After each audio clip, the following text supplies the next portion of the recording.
Arratsalde dizuela eta ongi etorri Eusko Ikaskuntzaren saiora, hemen Onda Baskaren sintonian, igandea da eta astero bezala gogoratu gai sozial interesgarri bat izango dugula hitz eta gai datotzen 50 minutuetan. Gaurko honetan Jose Maria Arizmendiarretari buruz hitz egingo dugu.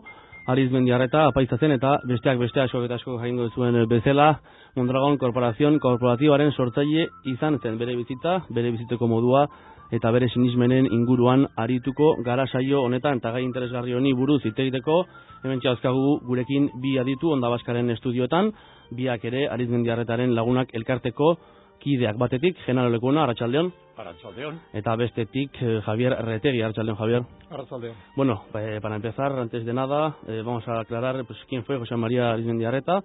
Vamos a hacer un breve resumen de su vida. Por empezar yo. Arizmendiarreta fue un sacerdote nacido en Barinaga, en Vizcaya, en el año 1915. Cursó sus estudios de sacerdocio, primero en Salterrón y luego en Vitoria, y cuando estaba en el seminario de Vitoria coincidió con la Guerra Civil Española.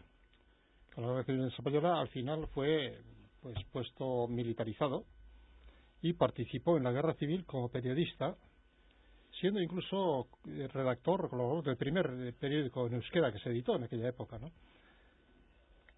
Terminada la guerra, sí, cuando cayó Bilbao ya en manos de los nacionales, fue detenido, tuvo un juicio de guerra sumarísimo y salió absuelto del juicio, ¿eh? Y a partir de ahí pues ya le llevaron a realizar el servicio militar ordinario en Burgos, y estando en Burgos realizando servicio militar culminó sus estudios de sacerdocio examinándose por libre en Vergara. Entonces el seminario está en Vergara. Terminó su sacerdocio de prepararse como sacerdote y fue destinado a Mondragón. En su vida tuvo dos inclinaciones, ¿eh? Una inclinación era claramente hacia la cultura vasca y hacia todo lo relacionado con el pueblo vasco, y otra cultura es hacia lo social, hacia la vertiente social, hacia Sobre todo se le conoce más por eso, ¿no? También. La causa de los pobres. Y él, él al final asumió esta causa, la causa de los pobres. Quiso ir a estudiar Lovaina, a estudiar sociología en Lovaina, pero entonces el obispo le destinó a Mondragón y estaba en Mondragón. Desde el año 41 que vino a Mondragón hasta su muerte fue sacerdote en Mondragón, sin más. No tuvo otro título ni otro cargo. Pero inmediatamente empezó a hacer toda su obra social. Al final compaginaba lo que era la vida de la parroquia y a través de la acción católica, de los jóvenes de acción católica y la formación, primero en la escuela de aprendices y luego creó la propia centro de formación profesional, fue hacia la formación desarrollando su actividad. Y toda su vida ha sido esto, es decir, llevar la vida de sacerdote y llevar también la encarnación en la obra social. Claro. Sí, yo sobre su vida, lo que conozco de su actividad, una vez solamente le vi. Yo soy mucho más joven de lo que él era. Me tocó estar fuera, en el extranjero, y cuando vine precisamente es cuando él falleció, en el año 76. Pero luego ha habido una publicación muy buena, un libro, una biografía de él, de Fernando Molina, donde merece la pena ser leída, porque le enmarca muy bien en su ambiente y no solamente refleja el perfil personal de don José María, sino las vicisitudes que le tocó vivir en toda su existencia. Y yo, con respecto a este tema que Javier ha apuntado, sí que tengo que decir que él desde niño, según el biógrafo, despunta con una inteligencia muy despierta, procede de un ambiente euskaldun, rural, que le tocó ir al seminario, pues no sé si sabiendo castellano, pero sabiendo muy bien el euskera, y yo diría que exclusivamente el euskera. Como era corriente en aquella época por los sacerdotes de su misma edad más o menos que me ha tocado vivir, y con alguno de ellos muy significativo convivir incluso. O sea, una persona que ya desde su niñez está habituado a superar dificultades. Es una característica que en él sí que me ha llamado la atención, pero vamos, no solamente es exclusivo de él, sino de toda una generación que se ha educado en un ambiente difícil. Era la figura un poco, ¿no? Sí. Por tanto, era una persona muy entrenada para todo tipo de contratiempo que le podría ocurrir en la vida. Y luego, además de eso, bueno, primero enfrentarse con un ambiente de desconocidos, viviendo en un internado, como nos ha tocado vivir a mí, concretamente a mí también, donde dentro de Guipúzcoa había pues distintas mentalidades, los de San Sebastián, los de la Costa, los del Urola, los del Oria, los del Goierri, los del Deva. Era un minicosmos muy muy interesante, incluso desde el punto de vista del euskera, con las distintas euskalki. Entonces a él le tocó vivir, y ya desde su niñez pues marca un estilo de vida, de actividad y de saber superar dificultades que luego le tocaría vivir en su vida. Era nacido en Marquina, hemos comentado, ¿no? Bueno, después se le conocía, como no, sobre todo porque hizo cambios en el mundo de la empresa, ¿no? Y la corporación y todo eso, pero antes que eso, o para eso, también hizo cambios en la actividad educativa, ¿no? Vamos a hablar un poco de eso. Sí, bueno, él cuando vino a Mondragón empezó primero con los jóvenes de Acción Católica e inmediatamente empezó a dar clases en la Escuela de Aprendices de la Unión Cerrajera, que es la única que había allí a partir de los 13 años para poder continuar la formación. Empezó a dar clases allí, pero se encontró con una dificultad. Primero, que la Escuela de Aprendices de la Unión Cerrajera era solo para hijos de los trabajadores de la Unión Cerrajera. Y había una limitación muy grande, por una parte. Y por otra parte también limitación en cuanto al número de alumnos que admitían cada año. Y decía, no, pero aquí la gente necesita formarse, los jóvenes tienen que formarse y no podemos hacer con estas limitaciones. Y al no poder romper las limitaciones que había en la Escuela de Aprendices de la Unión Cerrajera, pues decidió constituir un nuevo centro. Y ahí el año 43 constituye lo que es la Escuela Profesional. Es el verdadero germen de todo el movimiento posterior. La Escuela Profesional, que nace el año 43, y empieza con un acto muy sencillo. Convoca a gente del pueblo, a padres, gente del pueblo, y también a empresarios, no de la Cerrajera, otros empresarios, a participar en un proyecto educativo, y empieza por sacar las urnas que estaban escondidas en los bajos del ayuntamiento, poner fuera y empezar a elegir la primera junta directiva del centro. Empieza por ahí, es decir, una representativa y de alguna forma que es el pueblo el que participe en el planteamiento. Bueno, ahí se creó la escuela profesional, una escuela profesional muy ambiciosa, porque entonces no había dinero y se iba sacando dinero de una cuota que pagaban las empresas y la gente del pueblo se pagaba para poder facilitar los estudios de los hijos. Incluso había gente que no podía mandar a los hijos a estudiar porque no solamente que no les costara, sino que incluso requerían que hubiese algo de aportación de dinero a casa por parte de los estudiantes. Incluso llegó en algún momento hasta a pagar a los estudiantes por estudiar para que pudieran aportar a casa. Sí, hasta eso llegó a hacer, en casos de extrema necesidad, para no impedir que nadie pudiera acceder a los estudios a partir de los 13 años por dificultades económicas. Y esta ha sido entonces ha sido siempre admitir a todos. Claro que su idea, desde luego, era pues, educar a la gente, no hacer ningún tipo de negocio ni nada, eso está claro. Admitir a todos. Ampliar la escuela, el centro se adapta a las necesidades. Empezó por los chicos, amplió a las chicas, amplió a los adultos. Empezó por oficialía industrial, continuó con maestría industrial, continuó con peritaje industrial, primero por libre, luego ingeniería técnica, luego empezó a abrir el número de especialidades y siempre en un perpetuo desarrollo. Cuando ya quedaba, es decir, ya se iban viendo la limitación, venía gente de fuera, de otras zonas, y entonces más que empezar a ampliar lo de Mondragón, lo que propició también acuerdos con otras zonas, con otras comarcas, para que se desarrollaran centros de formación en aquellas comarcas y se complementara la enseñanza la más elevada en Mondragón. Y así empezó la colaboración con Marquina, con Azcoitia, empezó la colaboración con el Goierri y una serie de puntos que fueron desarrollándose también en paralelo con Mondragón. ¿Qué tipo de colaboraciones? Pues la colaboración era simplemente que se formaban los centros de formación profesional en estas zonas, que también llevaban con la misma filosofía que en Mondragón, a admitir a toda la gente. Y cuando ya culminaban los estudios iniciales allí, ya en los segundos ciclos o terceros ciclos, que ya no se podía en cada comarca, aquellos los recogía en Mondragón para continuar los estudios en Mondragón.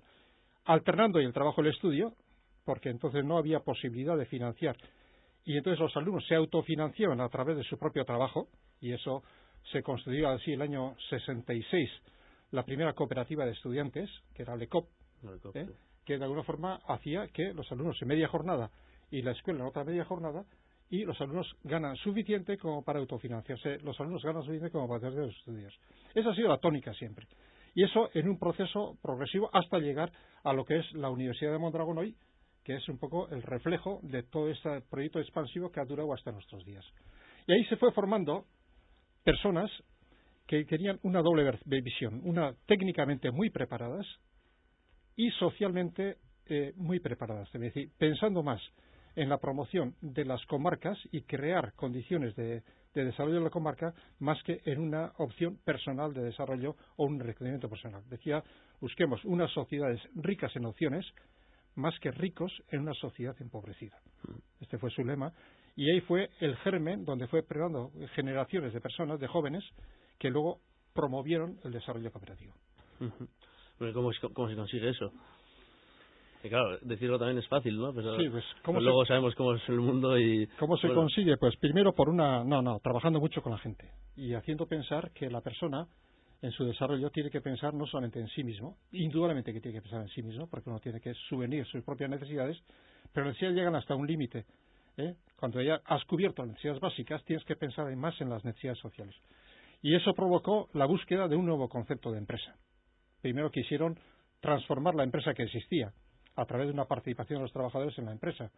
Y al no conseguir esto, lo que hicieron es empezar a diseñar una nueva empresa, un nuevo concepto de empresa. Y entonces toparon con el modelo cooperativo, que el modelo cooperativo no estaba muy desarrollado en aquel entonces, pero fueron, a la vez que se fueron desarrollando las cooperativas de Mondragón, fueron amoldando también la propia legislación cooperativa. ¿Es un concepto nuevo en esa época o...?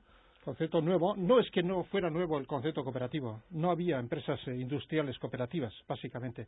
El ejemplo está sustentado en un ejemplo, Alfa fue un ejemplo, de antes de la guerra. Alfa se utilizó como referencia mucho en Mondragón, la experiencia de Mondragón, pero entonces se decía sobre cambio de bases, ¿no? Entonces se decía, bueno, una empresa, ¿quién funciona? ¿Quién manda en la empresa?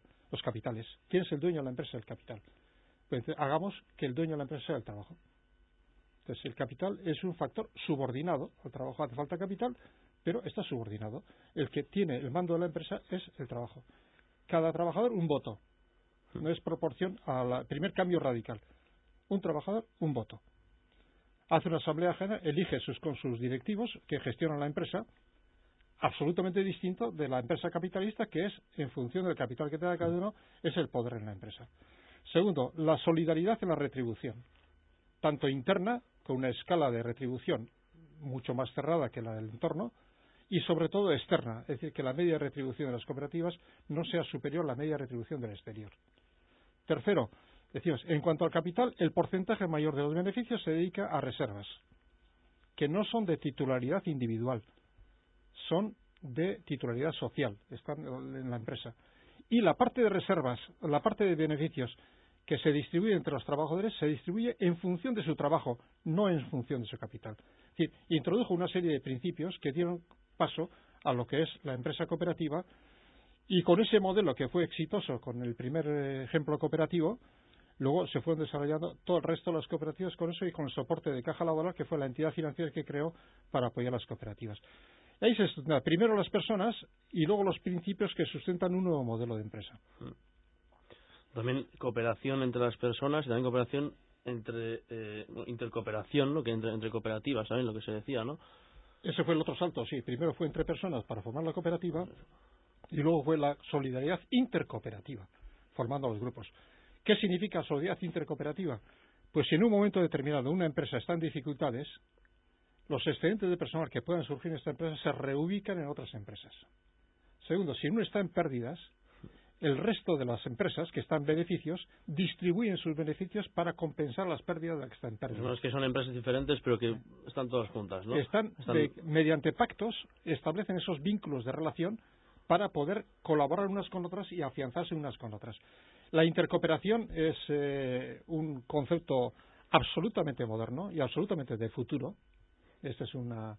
que además que se puede dar no solamente entre cooperativas, sino también entre sociedades anónimas. Se puede dar el concepto de cooperación para conformar grupos que hoy hace falta en el país, que consoliden las estructuras atomizadas que tenemos. Pero la intercooperación ha sido el segundo gran salto que ha sido en el mundo cooperativo.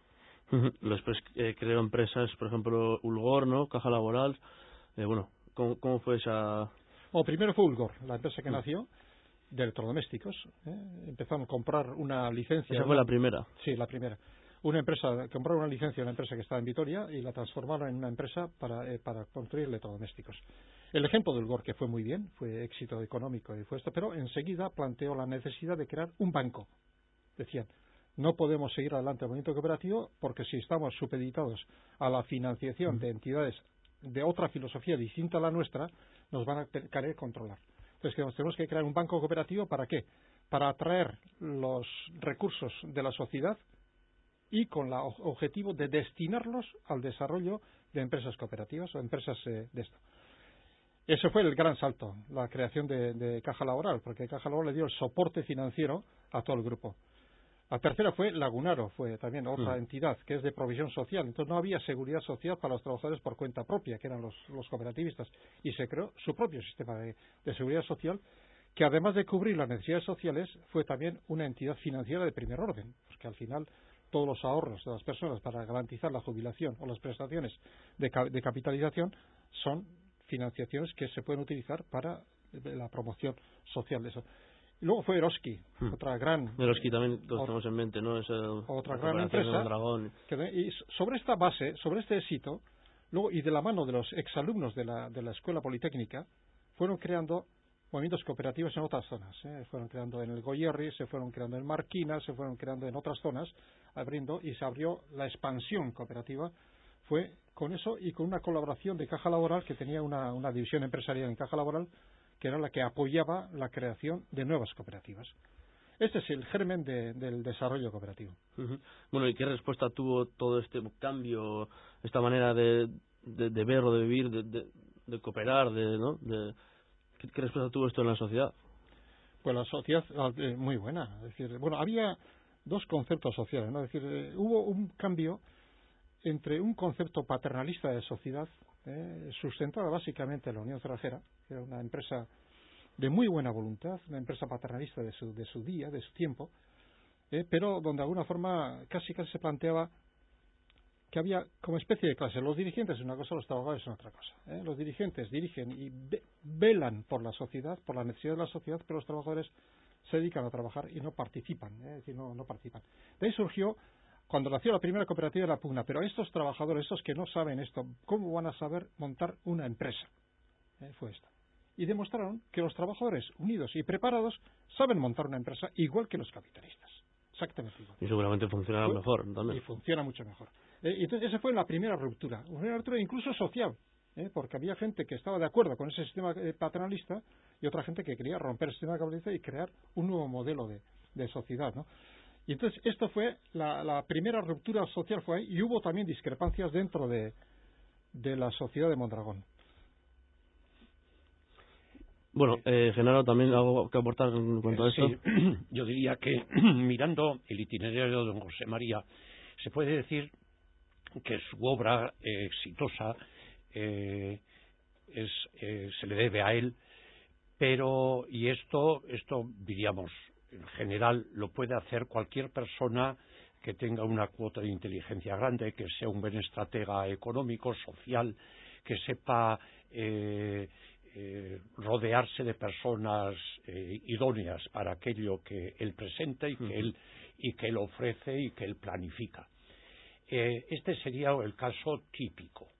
Lo atípico de don José María es que él era precisamente sacerdote. Y desde la perspectiva actual, decir que un cura se mete en semejante berenjenal, que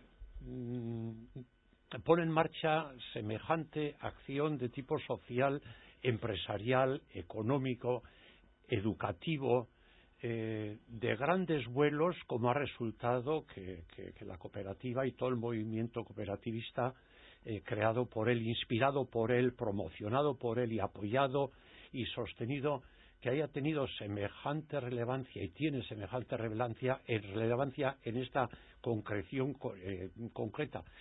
Eso se debe a que había un hombre con una filosofía muy clara, muy precisa, tenía un motor que le impulsaba a dedicar su vida a dedicar su trabajo, a dedicar sus horas, su atención, yo diría de forma exclusiva, a este campo que para él era claro.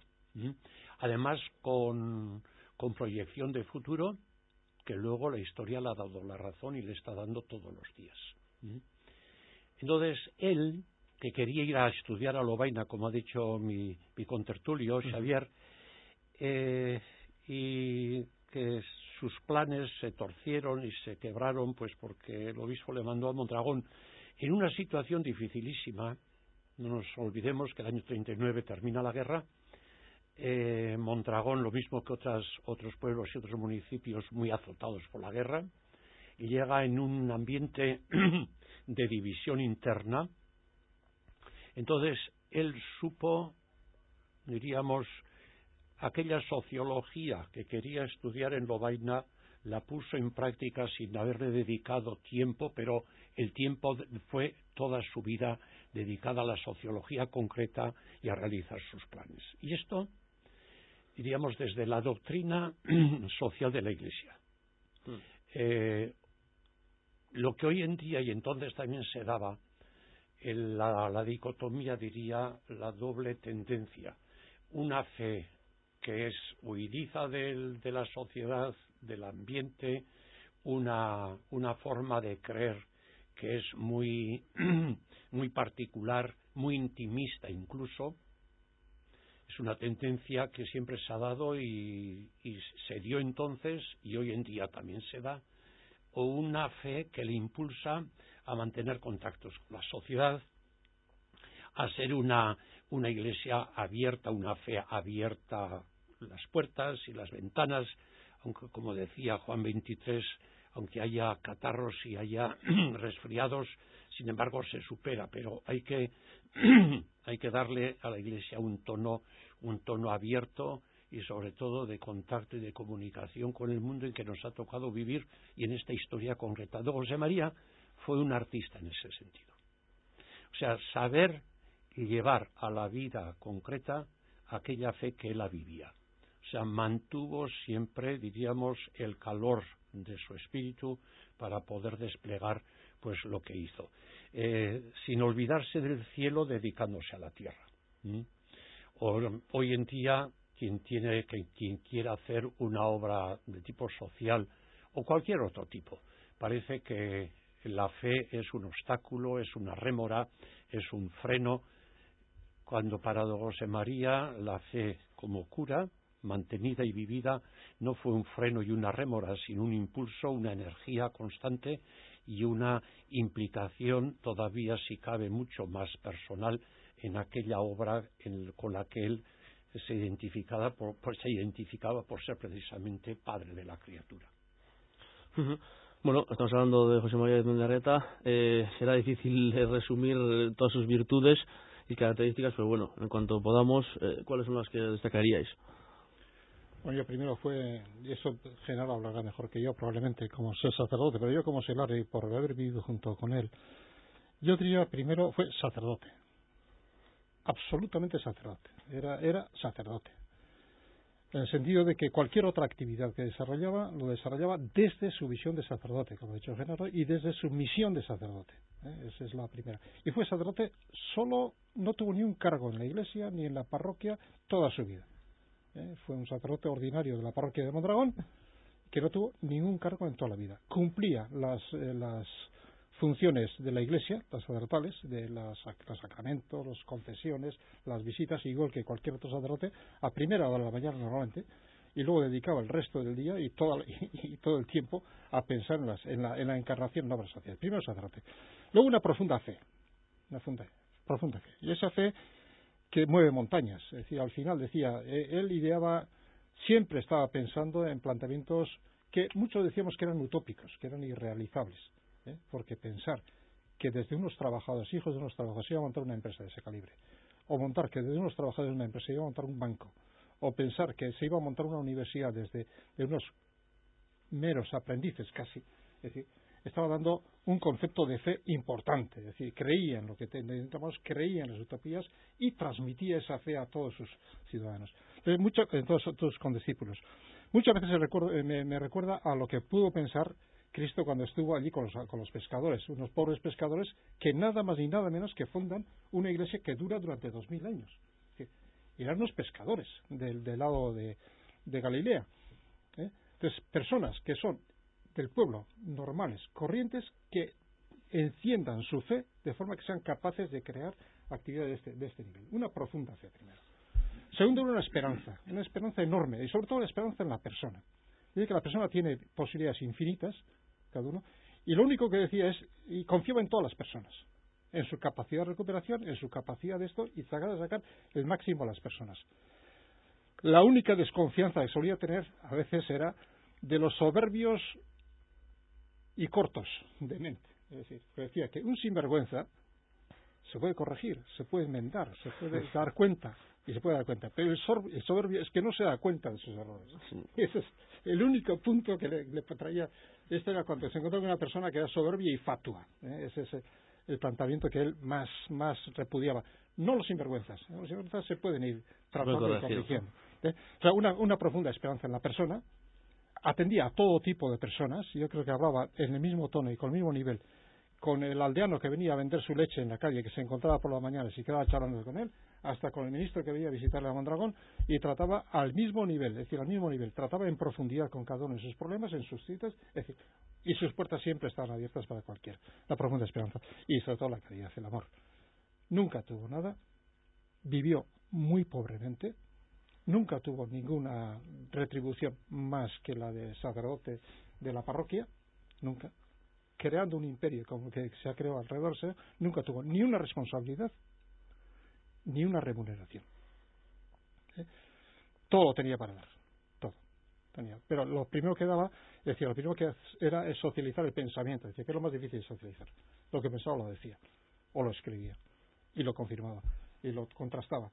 Muchas veces no lo entendíamos, porque era difícil de entender, era de palabra difícil, pero pensaba mucho más profundo de lo que podía, era capaz de decir. No lo entendíamos, pero al final calaba su pensamiento y iba cojando, inducía en las personas una reflexión profunda, y eso es el darse a sí mismo en todas sus facetas. Fue lo que está. Yo creo que esos son los méritos, a mi juicio, que tendría, aunque Genaro podrá decir mejor que yo ese tipo de virtudes. Genaro. Bueno, yo en este sentido estamos hablando de don José María. Yo quisiera mencionar otra persona, y diría otra personalidad en la vida de Mondragón. Yo estaba allí 5 años, una estancia feliz en Mondragón, que por motivos que no vienen a caso tuve que dejarlo. Y he podido palpar que junto a don José María hubo otra persona, y era el párroco, don José Luis Iñarra, donde si hay alguna divergencia, diría, entre estas dos personalidades, es una divergencia absoluta. Don José María, el cartesiano, el inductivo, el deductivo, las ideas claras, una mentalidad muy clara, una cuota de inteligencia grande, y se proponía sus fines, era consecuente con lo propuesto hasta conseguirlo constante. Don José Luis, sin embargo, era intuitivo, totalmente desordenado, un hombre plazaguisón. Plazaguisona, una persona muy comunicativa, muy cordial, muy campechana, muy inteligente. Y ahora viene la relación entre estas dos personalidades, que para mí ha sido un descubrimiento muy gozoso y muy esperanzador, porque es una lección que entonces los dos dejaron, los dos juntamente con otros curas que había, porque hoy en día el problema en las parroquias es unir parroquias porque no hay curas. Entonces el problema era dónde mandar a un cura, porque había muchos en Guipúzcoa y en todas las diócesis. Entonces supieron los dos aglutinar la fuerza de la convivencia entre los curas, donde don José Luis fue la persona que a don José María le dio confianza.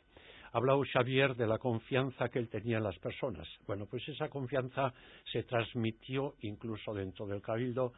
Don José Luis le dejó, se respetaban mutuamente, se valoraban mutuamente. cada uno sabía dónde estaban sus limitaciones, tanto uno como el otro, y yo creo que es una cuota de inteligencia grande el saber esto.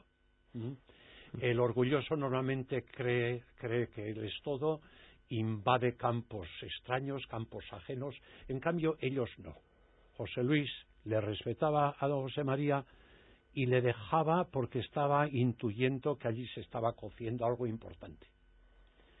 Y don José María siempre dijo que él era coadjutor de la parroquia, es decir, tenía un concepto de la jerarquía, que el párroco era el párroco. Tenía un concepto de la jerarquía, de colaboración, de presencia, de escucha y de aportación.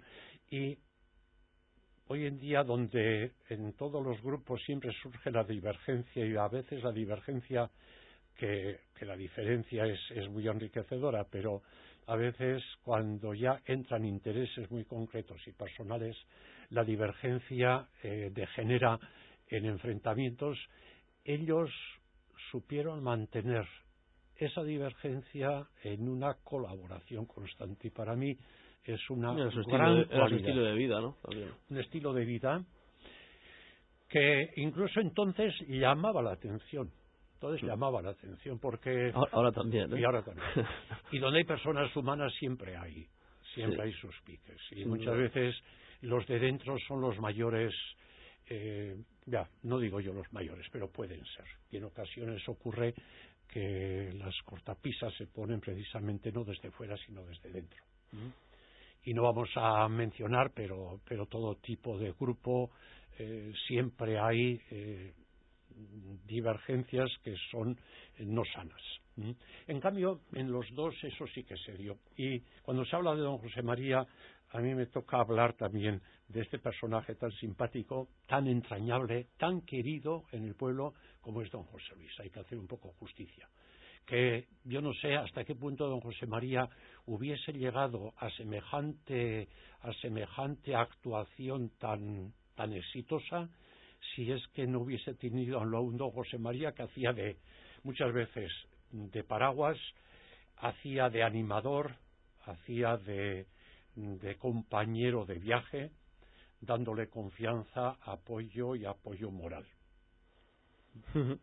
Bueno, pues después de todo eso, José María Arcindarreta pues falleció el 29 de noviembre de 1976, en Mondragón, y ahí empezó pues el proceso de canonización, ¿no? ¿Cómo es ese proceso? Primero, ¿qué hay que hacer para que te consideren santo también? Bueno, hay que hacer muchas cosas. Bueno, primero, cuando murió él, bueno, todos los que estábamos alrededor le consideramos un santo, pero nadie nos habíamos planteado entonces iniciar e incoar un proceso de beatificación, que nos parecía que era otro mundo muy complicado, muy difícil, la relación con el Vaticano, eso es otro mundo distinto. Y la mayoría de los santos que están haciendo ahora, la mayoría proceden de congregaciones religiosas, que al final tienen detrás de ello pues un montón de gente rezando, trabajando por todo el mundo, y son los que promueven ese tipo de cosas. Pero eso yo no tenía nadie, ni una congregación religiosa, son entidades seglares las que de alguna forma hemos estado alrededor de ellas, ¿no?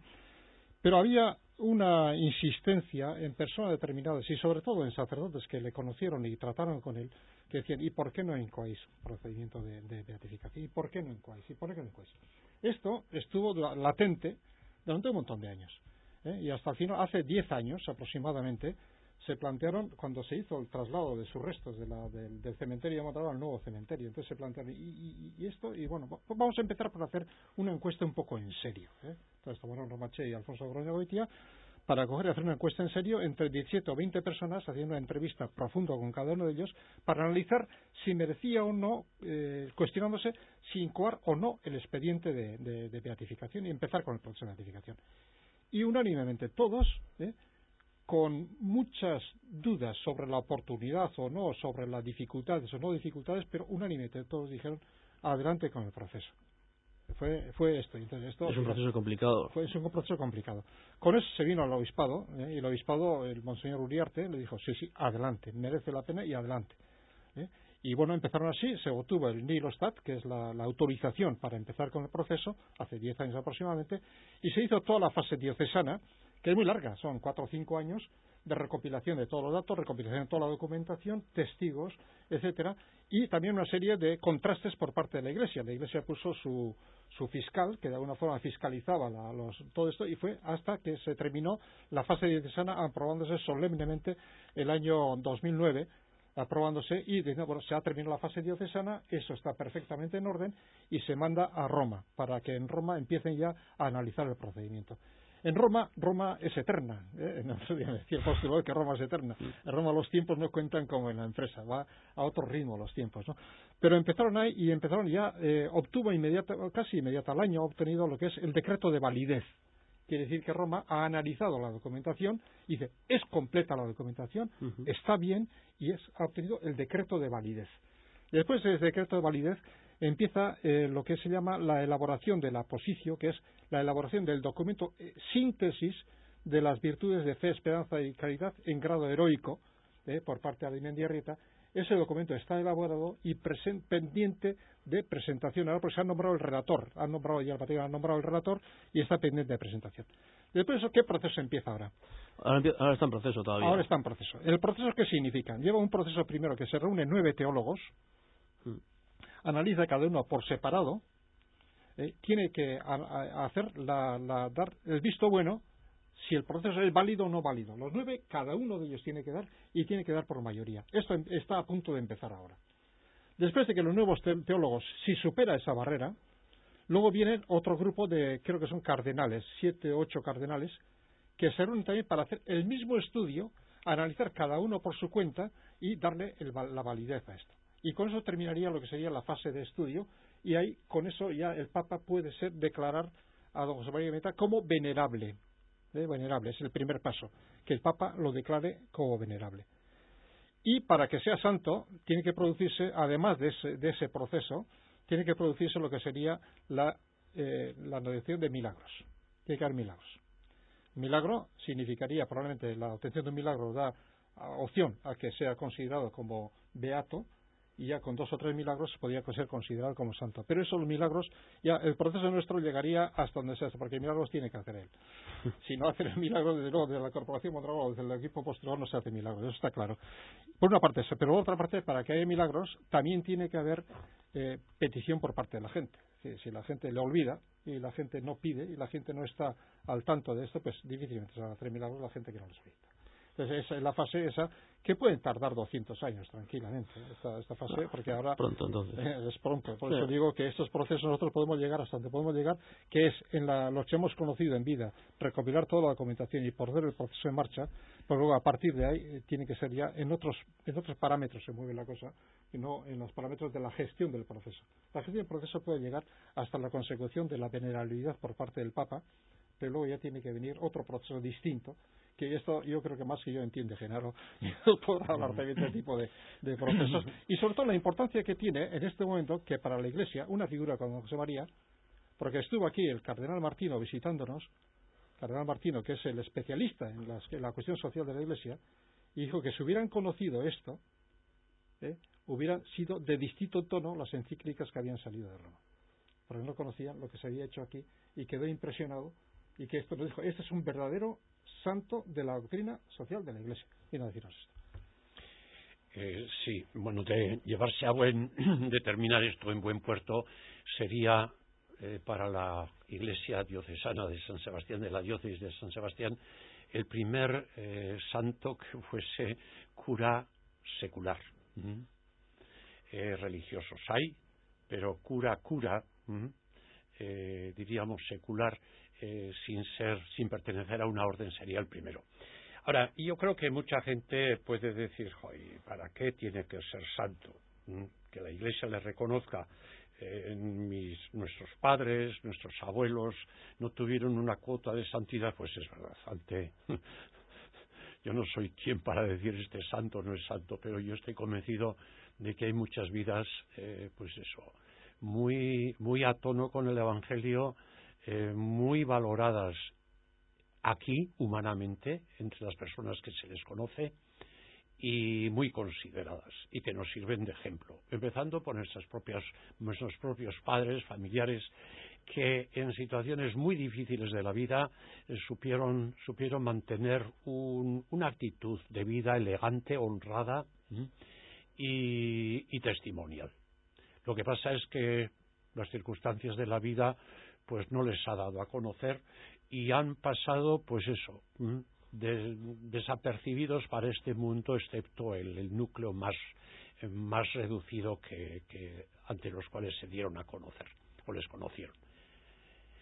Entonces, ¿qué es lo que este reconocimiento eclesial daría a don José María? Bueno, pues en el campo deportivo, ¿cómo diría yo? El ganar un partido de fútbol, pues es ganar un partido de fútbol, pero si es que se le reconoce y se le da una copa y además va unida a una gran ganancia económica, pues no es lo mismo. Es decir, hay un reconocimiento social, colectivo, de toda la gente, que reconocen los valores, han jugado bien, han realizado bien su tarea. Pues nada, yo recuerdo pues San Pablo lo que dice, ¿verdad? He corrido bien la carrera de la vida. Se trata de ganar en esta vida pues la carrera que uno tiene asignada.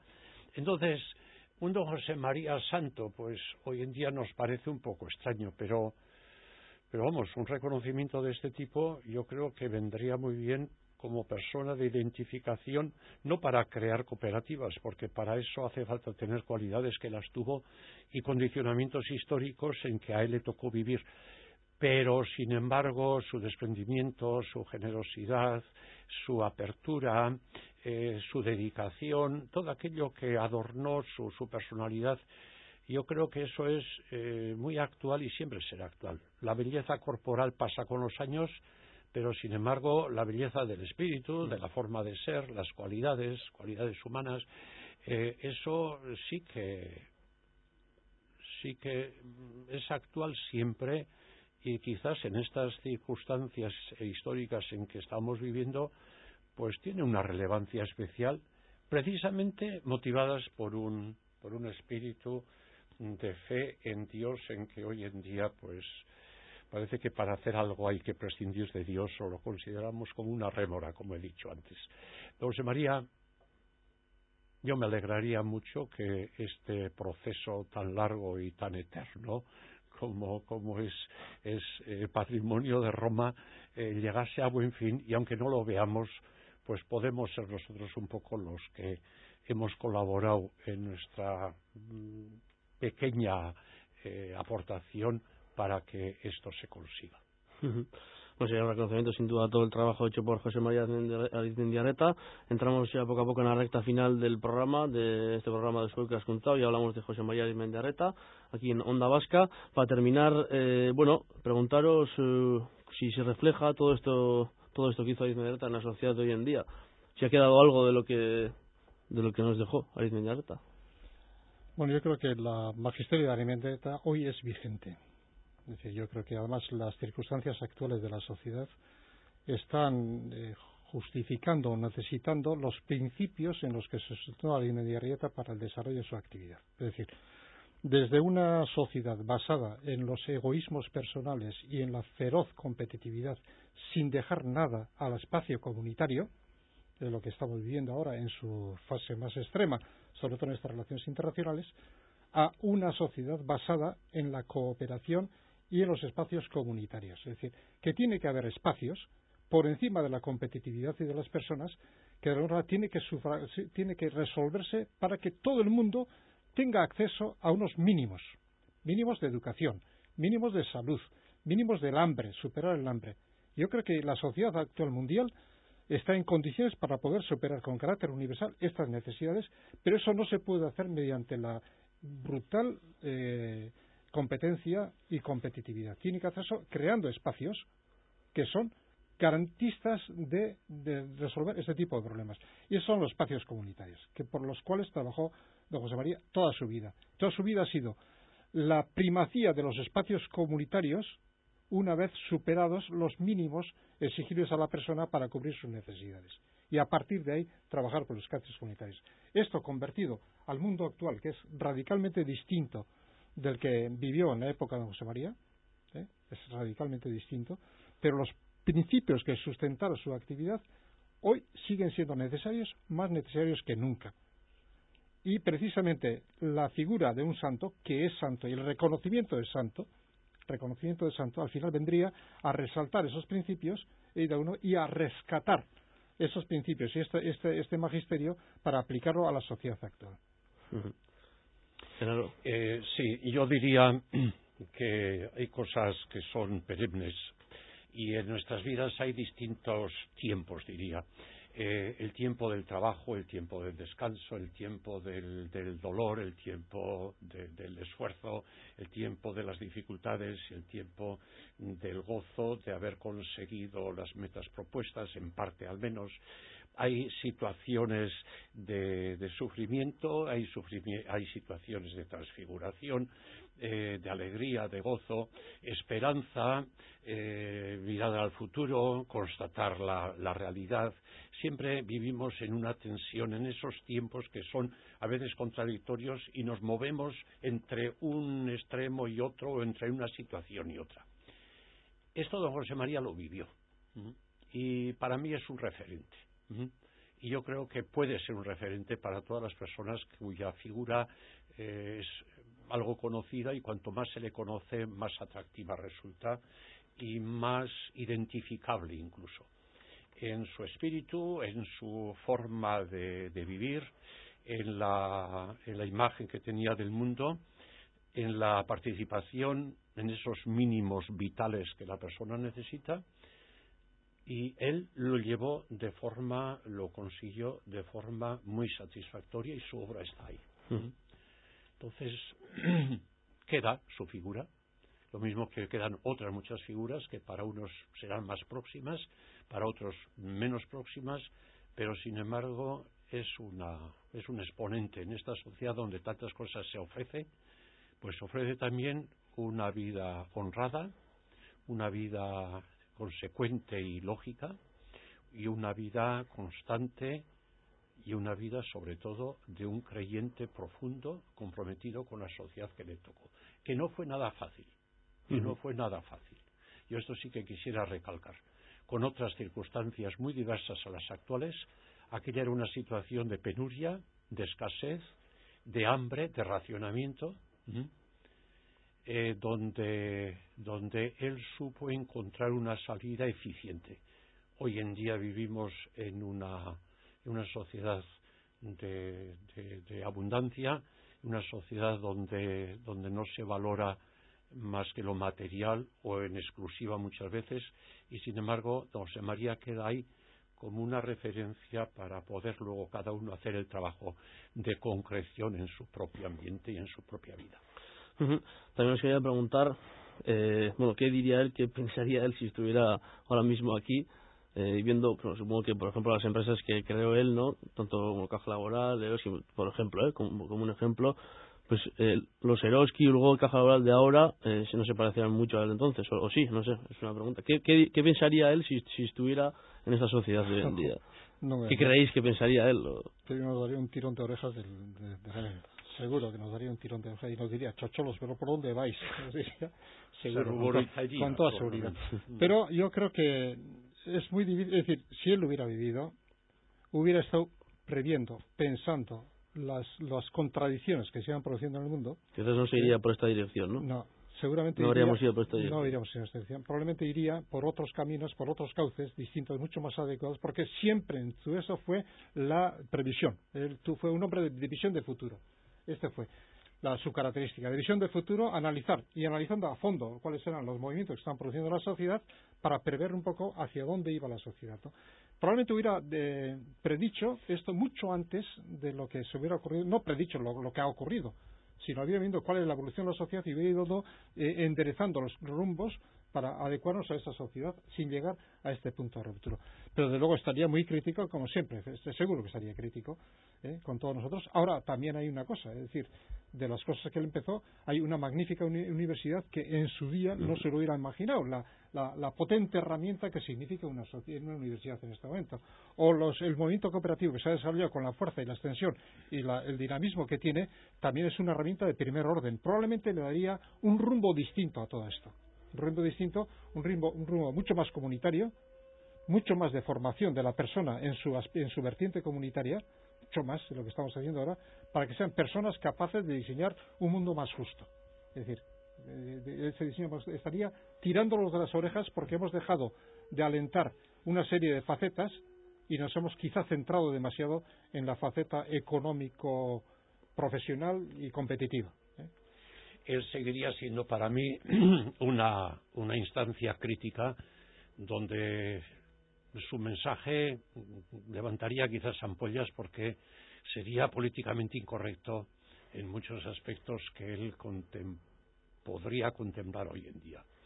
En definitiva es la visión del profeta que ve por dónde va la sociedad y procura presentar correctivos que no son bien aceptados, pero por otra parte procura abrir caminos que nos llevan a buen fin. Y él, en esa dinámica, por una parte lo correctivo y por otra lo positivo y lo propuesto, andaría por ahí, como anduvo entonces. Bueno, pues lo vamos a dejar aquí. Si os parece, si tenéis algo más que añadir, nos quedan 5 minutos, pero bueno. La página es una jarrito con nidos, Bueno, pues eskerrik asko gurekin egoteagatik. Bai, bueno, Javier deitzen aritu naiz, eta Xavier Javier bietan arabatzen ditxete. Bueno, Xavier esan dut oraingoan. Eskerrik asko Xavier Retegi gurekin egoteagatik. Berdin, Genaro Lekuona, eskerrik asko gurekin egoteagatik. Eta bazuei ere entzulei, eskerrik asko horregoteagatik, eta gogoratu datorren astean ere ordu eta egun berean hementsi izango garela, igandean arratsaldeko 5:00 beste gai sozial seguru interesgarri batekin, eta bitartean eskerrik asko berriz ere horregoteagatik eta ondo izan. Aio.